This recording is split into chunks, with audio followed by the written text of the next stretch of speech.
have the lamp at the bottom of the clock.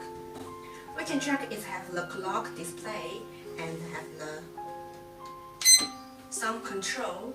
We can close it, and it have the temperature. It's the degree of Fahrenheit. And we have the different function. It's the calendar. We can choose the different year, the date,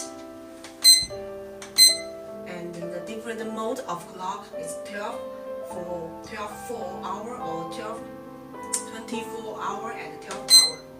It's the time, and it have the 3 alarm. This is 1 alarm, 2 alarm, 3 alarm.